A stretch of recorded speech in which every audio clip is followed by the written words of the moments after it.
السلام عليكم ورحمة الله وبركاته. إن الحمد لله نحمده ونستعين به ونستغفره ونعوذ بالله من شرور أنفسنا ومن سيئات أعمالنا. من يهده الله فهو المهتد ومن يضلل فلن تجد له وليا مرشدا. وأشهد أن لا إله إلا الله وحده لا شريك له وأشهد أن محمدا عبده ورسوله. أما بعد، يقول الله سبحانه وتعالى في كتابه الكريم: يا أيها الذين آمنوا توبوا إلى الله توبة نصوحا. My dear respect brothers and sisters, Allah subhanahu wa ta'ala says in his book that all you who believe, go back to Allah subhanahu wa ta'ala in forgiveness, in seeking complete forgiveness. Brothers and sisters, many of us want to go back to Allah subhanahu wa ta'ala, and as we know, all of us, we commit sins. كل ابن آدم خطاء. All sons of Adam, we commit sins, and that's part of our nature. But the question here, brothers and sisters, is how can we go back to Allah subhanahu wa ta'ala? And that's why our beautiful religion teaches us how to seek forgiveness from Allah subhanahu wa ta'ala. How can we purify ourselves from the sins that we are committing? And that's why our scholars have laid down to us a simple criteria for seeking forgiveness from Allah subhanahu wa ta'ala or making tawbah. So they say if someone wanted to go back to Allah subhanahu wa ta'ala, he has to follow three conditions. One, he had to feel regretful, meaning he feels sorry for what he have committed. He's not, after he commits a sin, he feels bad, he feels horrible, he knows he have committed a sin. And that's the very first condition, that I feel sorry, I feel bad for the sin I have committed. So that's condition number one. Condition number two is the person had to stop what he's doing. Let's say someone have committed a sin, he regrets what he have done, and he want to go back to Allah subhanahu wa ta'ala, he stops committing that sin. Okay, so that's condition number two. And condition number three, that he promised himself that he's not going to go back into doing the same sin again. So for instance, if someone commits a sin and he said, well, I'm planning to do the same sin next week, that's not considered to be seeking forgiveness from Allah subhanahu wa ta'ala. So therefore, the individual have to do three things: regret what he's doing, stop what he's doing, and promise he would not go back into committing the same sin. So this is seeking forgiveness, a regular tawbah. Okay, regular tawbah from Allah subhanahu wa ta'ala. Now there is a higher level of tawbah. Okay, and this is what we call in Islam tawbatan nasuha, a complete tawbah. Al-Imam al-Zur'i, one of the Imam in Islam, he told us what are the description. What's the description of this complete tawbah? He said, التعميم في جميع الذنوب, that he would seek forgiveness from Allah subhanahu wa ta'ala from all the sins he have committed. Okay, so let's say he would not, for instance, he said that, oh Allah, I ask Allah subhanahu wa ta'ala for all the sins I have done. He would not just pick and choose. I want to seek forgiveness from going out with girls, but I'm going to continue to drink. I'm going to continue to drink, but I'm going to seek forgiveness from drinking alcohol, but I'm going to still miss my prayer, and etc. But see, so nasuh you have to ask Allah subhanahu wa ta'ala from all the sins that you have committed, and that's why the tawbah al-nasuha, this complete tawbah, if someone did it, he is much higher in level in comparison to a regular tawbah. So what are the description of that tawbah? That you seek forgiveness from everything. Second thing is that you would bring all your strength. Okay, you bring all your strength and all your power, and you would not have any doubt. Okay, that you want to do it. So the very first thing, you seek forgiveness from Allah subhanahu wa ta'ala from all the sins. Okay, and you would collect yourself and collect your powers, that you are truthful in doing so. Okay, and you are not skeptical. You want to do this. إجماع العزم والصدق, that you would bring your power all together, that you want to seek forgiveness from Allah subhanahu wa ta'ala. And the third thing, تخليصها من الشوائب. He said that you would purify your tawbah from anything that is impure. What does that mean? For instance, it's completely for Allah subhanahu wa ta'ala. You're completely sincere for that you're doing this tawbah for Allah subhanahu wa ta'ala. What does that mean, brothers and sisters?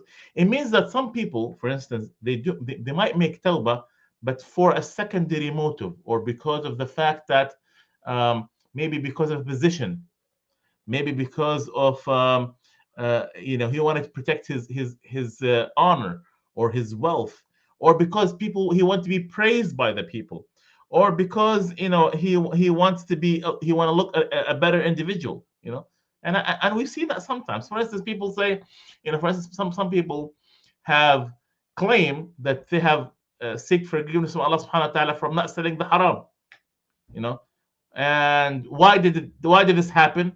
Because they were offered a better job. So meaning that he did not seek tawbah, he just had a better offer, you see.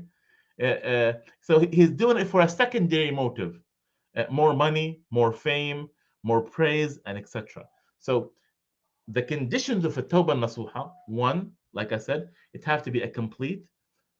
Second, you have to be truthful and collect all your powers to do it.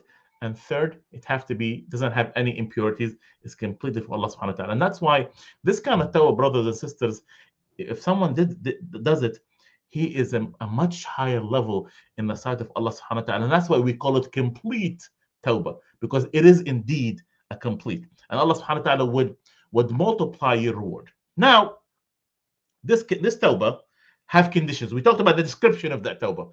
So what are the conditions for that tawbah? The very first thing, like I said, is part of the conditions is that have to be a complete tawbah.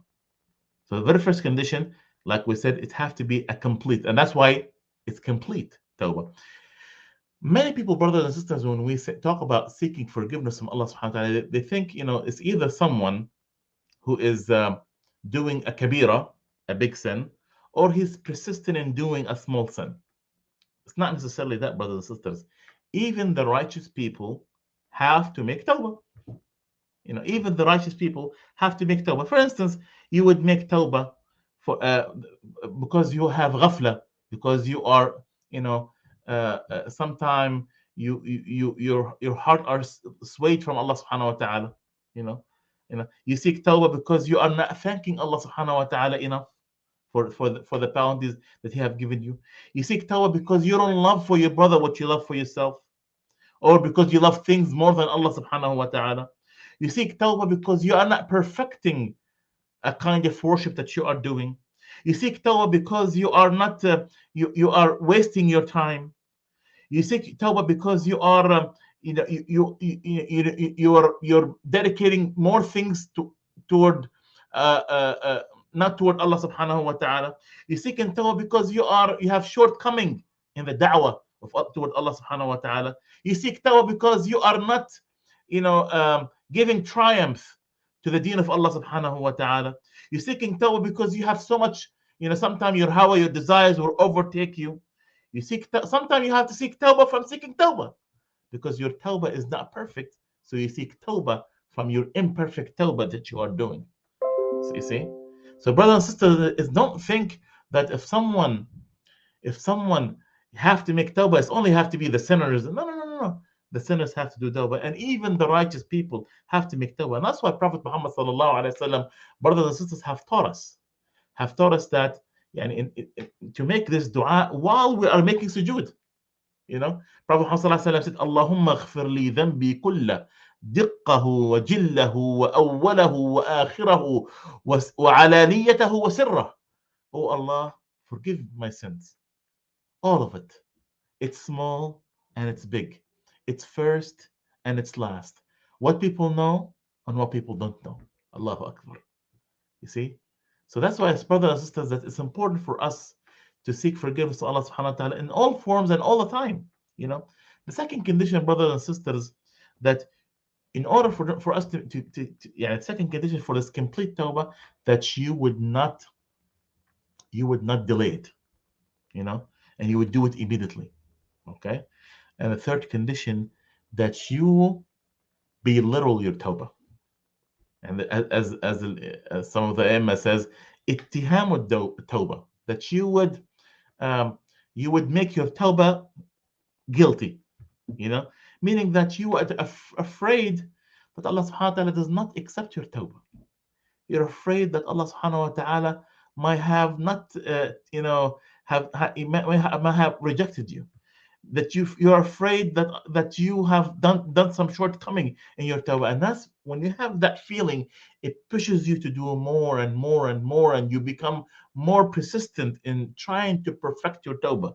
Not because wallahi I have done it, khalas, I'm done, and you turn your back, and you think that you have perfected this whole world. No, when someone knock on the door of Allah subhanahu wa ta'ala, he continued to knock. He continued. Not, he doesn't knock once or twice and he says, Khalas, he did not open to me, and then he leaves. No.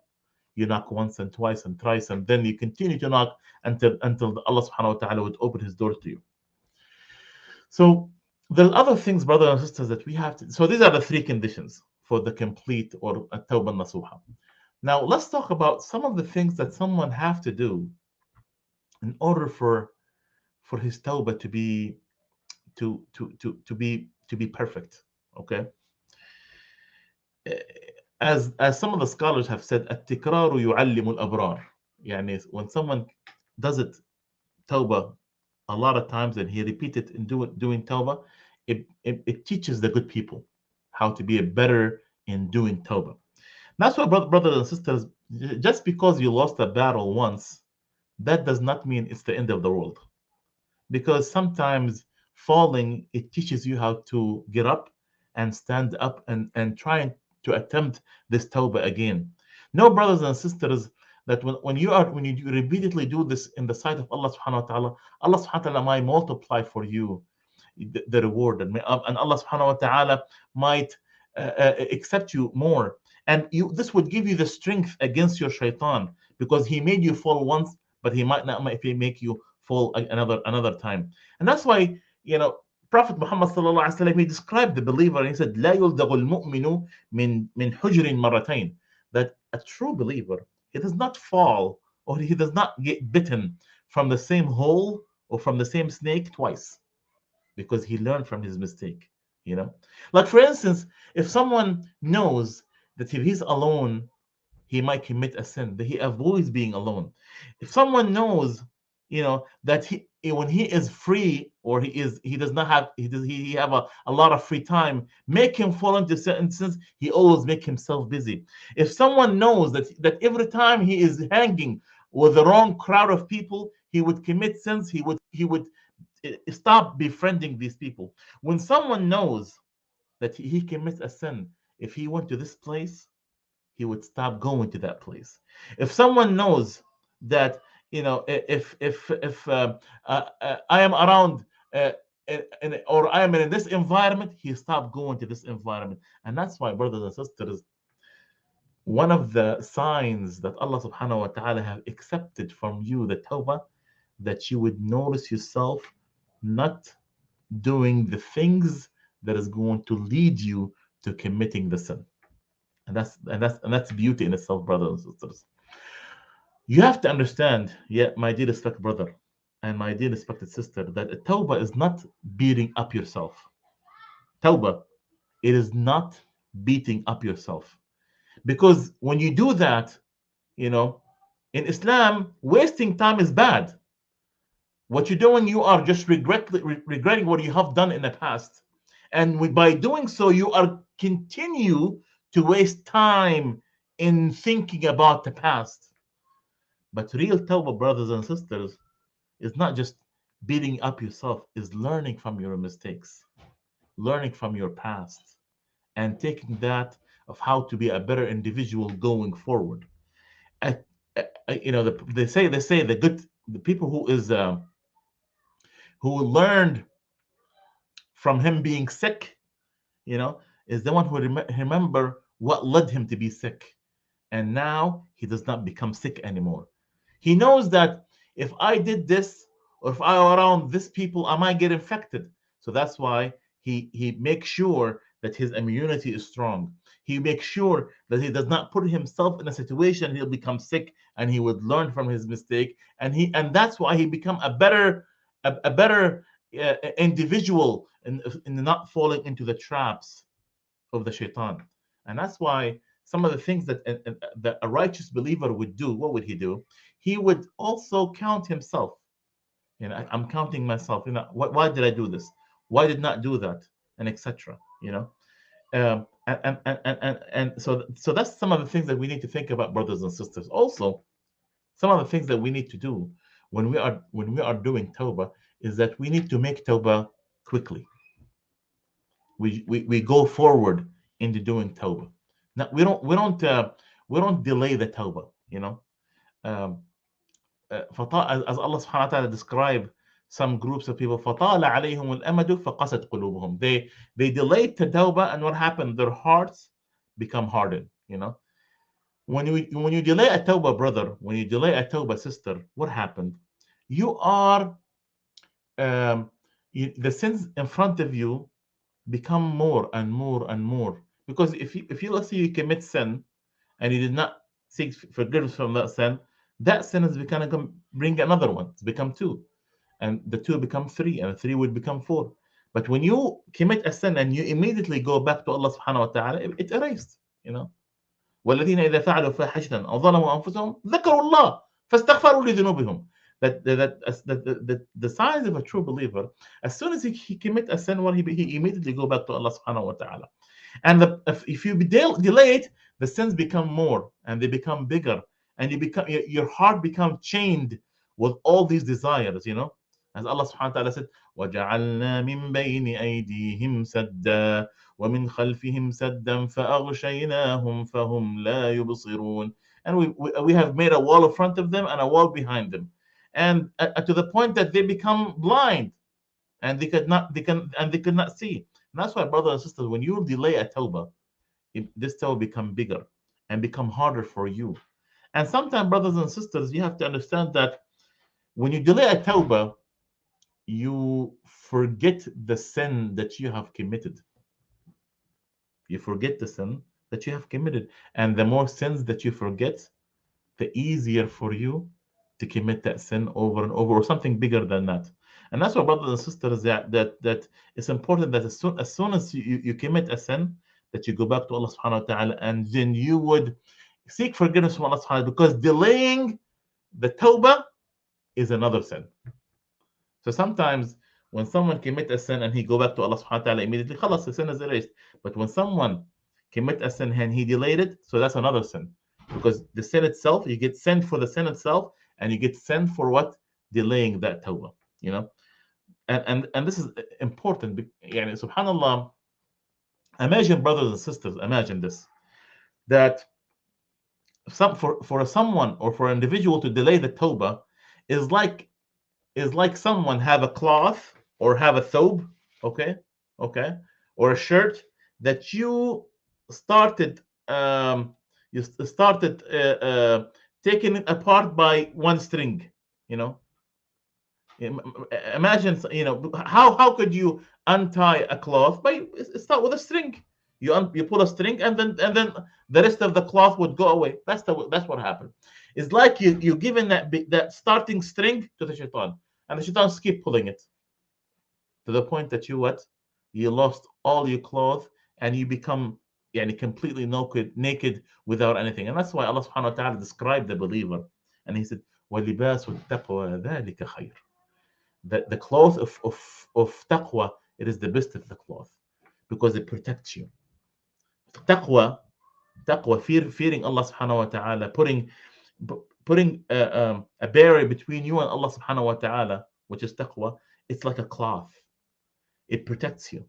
But when you don't seek tawbah from Allah subhanahu wa ta'ala and delay it, it's like you are undoing that cloth, and you're destroying it little by little. And that's something that we need to think about, brothers and sisters. The last thing that I'm going to talk about, brothers and sisters, is that, or the one before the last, is that Allah subhanahu wa ta'ala is going to reward you based on how much is difficult for you.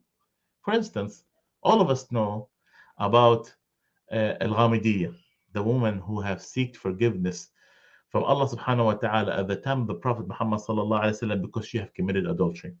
Why Allah subhanahu wa ta'ala have given this woman? And that's why do we even remember this woman? Why? Because this woman have, Allah subhanahu wa ta'ala have accepted her, and Allah subhanahu wa ta'ala have rewarded her so much for the forgiveness that she have done. What this woman have done? She committed a sin. She committed adultery. She came back. She went back to Prophet Muhammad sallallahu alaihi wasallam and she said, "Oh Prophet of Allah, purify me." Prophet Muhammad sallallahu alaihi wasallam said, "You're pregnant. We will. After you give birth." So the woman came back after she gave birth. "Oh Prophet of Allah, you purify me." He said, "After you breastfed your baby." And after she breast her baby, she came back to Prophet Muhammad. "Oh Prophet Muhammad, beautify me." And then Prophet Muhammad sallallahu alaihi wasallam at that time he wanted to he wanted to establish the ruling on her, you know, the ruling of a woman, married woman committing an adultery. So what after they have committed, after they have implemented the ruling, what did Prophet Muhammad sallallahu alaihi wasallam say about this woman? See, she was persistent. She felt that she needed to purify herself, continue going back to Allah subhanahu wa ta'ala, Prophet Muhammad sallallahu alaihi wasallam, "Oh Prophet, purify me." And because it's difficult. Brother, imagine a woman, she's pregnant, and after she went through the hardship of pregnancy, she did not stop. She continued. She wanted to go back to Allah subhanahu wa ta'ala. And even with that, she gave birth and she loves her baby. She loves her baby. But even with that, she wanted to purify herself. And she left her baby so she could purify herself between the hands of Prophet Muhammad sallallahu alaihi wasallam. And that's why Prophet Muhammad sallallahu alaihi wasallam, what he said, لقد تابت توبة لو قسمت بين 70 من أهل المدينة لو سعتهم وهل وجدت التوبة أفضل من أن جادت بنفسها إلى الله. He said, this woman, her tawbah, her forgiveness, wallahi, if it was divided between 70 people of the people who used to live in Medina, it would be enough for them. Brothers, I want you to imagine, brothers, sisters, imagine this. Her tawbah was enough for more than 70 people, 70 people of the Sahaba. What about us? How many people from us where her tawbah would be enough for us? How many people? Her tawbah was enough for 70 of the Sahaba of the Prophet Muhammad sallallahu alaihi wasallam. What about us? Why? Why this? Why Allah subhanahu wa ta'ala? Why Prophet Muhammad sallallahu alaihi wasallam said so? Because her tawbah was difficult. She went against her desire, and she sacrificed herself with the worst type of punishment to the point that she passed away. And even when she died, it bothered some of the Sahaba. Their blood came into some of the clothes of Sahabas, Khalid bin Walid. So what Prophet ﷺ told Khalid bin Walid, مهلا يا خالد لا تسبها فهو الذي نفسي بيده لقد تابت توبة لو تابها صاحب المكس لغفر له. Oh Khalid, don't say anything about her. Wallahi, this one have made tawbah. It would be if someone who collected taxes, it'll be more than the money you have collected. Subhanallah, her tawbah is it's enclosed with so much. So brothers and sisters, understand that the more difficult for you to seek forgiveness, the more reward that Allah subhanahu wa ta'ala is going to give you. Imagine this, brothers and sisters. Imagine if someone in our times, he has seek forgiveness after eating so many haram money.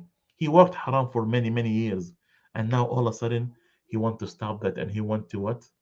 He want to seek forgiveness from all of the haram money that he have collected. That's difficult. Imagine, brothers and sisters, someone in our times, he lives in a sinful family, and he is the only one who is righteous. Look at how much struggle he had to go through. He have to give them da'wah. He have to be patient. He have to respect his mom and dad and be gentle with them. And even though they might look down on him, he have to be patient. That's a difficult, that's a difficult thing, and that's a difficult tawbah. Imagine, brothers and sisters, of someone who spent all of his young years, all his youth, following his own desires, and all of a sudden he wanted to stop. That's a difficult tawbah. Why all these examples, brothers and sisters, are difficult? Because you are swimming against the waves. You are like just like someone is swimming not with the waves of the sea, if someone is swimming against the waves of the sea, because this is requires so much struggle and so much work. Brothers and sisters, and that's the last thing I'm going to say. Do not be despaired, no matter how much sins that you have fallen into. Even if you commit a sin and you fall, get up and try again. No matter don't يعني ولا تقنطوا من روح الله. Don't despair from the spirit of Allah subhanahu wa ta'ala. إنه لا يقنط من روح الله إلا القوم الكافرون. Only disbelievers will be despaired from the mercy of Allah subhanahu wa ta'ala. Imagine, brothers and sisters, imagine someone fighting Prophet Muhammad sallallahu alayhi wasallam. Then he became Muslim. Then he made ridda. He left Islam. Then he killed, some of the Sahaba, and then after that he made tawbah. Imagine. Yes, there is someone who did this. And not only that, he claimed to be a prophet. He claimed to be a prophet. And then after that, he seek forgiveness. Yes, I'm going to tell you of a story of a man. His name is Talha bin Khuwaylid al-Asadi. Talha bin Khuwaylid al-Asadi. What is the story of this man? What is the story of this man? That shows us never be despair, no matter how big is your sin. Even if you fought Prophet Muhammad sallallahu alaihi wasallam, even if you made ridda, even if you killed people, killed at the time of Prophet Muhammad sallallahu alaihi wasallam, even if you claim to be a prophet, he still was persistent into going back to Allah subhanahu wa ta'ala with all the sins. So what this man did? So this man initially, what he did, he fought against Prophet Muhammad sallallahu alaihi wasallam in the time of Al-Khandaq. In this battle of Al-Khandaq, he fought against Prophet Muhammad sallallahu alaihi wasallam. Then after that, years after that, he became a Muslim. At the time of Abu Bakr Siddiq radiallahu anhu, he made ridda. He left Islam. And not only that, he claimed to be a prophet. He claimed to be a prophet. So what Abu Bakr Siddiq have done, he sent him two people. His name, two people. One his name is Ukasha, and the other one's name is Khalid. He sent them two people to talk to him. What he did, he killed them both. And at the time of the Umar Khattab radiallahu anhu, at the time of Umar Khattab, he became a Muslim again.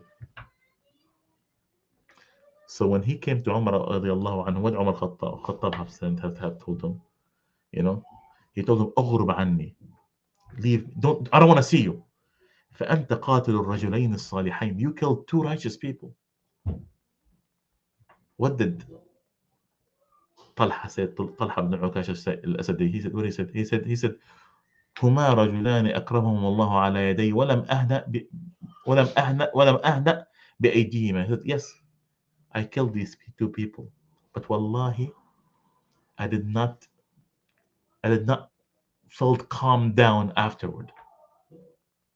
Meaning his stuff, his fire. There is fire inside of him that is boiling. It's boiling because of the wrong that he have done. So Umar Khattab, he liked what he said, and he told him, and he brought him close, but he did not give him any positions because of his history. So what the after that Talha have done? He have fought with the Muslims in Ma'arak al-Yarmouk. He fought with the Muslims in Ma'arak al-Qadisiyah, and then he fought with he fought with the Muslims until he died in one of the battles. He became a shaheed. He became a martyr. So, brothers and sisters, this story tells us that it's never too late to go back to Allah subhanahu wa ta'ala. It's never too late for you to say, I'm going to do this. Don't delay it. Today, not tomorrow, today. Be honest with yourself and make a plan that you want to go back to Allah subhanahu wa ta'ala. You have to be honest with yourself. Wallahi, you might sleep and might not wake up, and no one knows if we're gonna wake up tomorrow. And that's why, brothers and sisters, Muslim always have to be accounting himself and always want to go back to Allah subhanahu wa ta'ala. And that's the things that we always need to do. I hope that we covered many things inshallah. And I ask Allah subhanahu wa ta'ala to accept from all of us and make us a better believers بإذن الله تعالى. جزاكم الله خير. والسلام عليكم ورحمة الله وبركاته.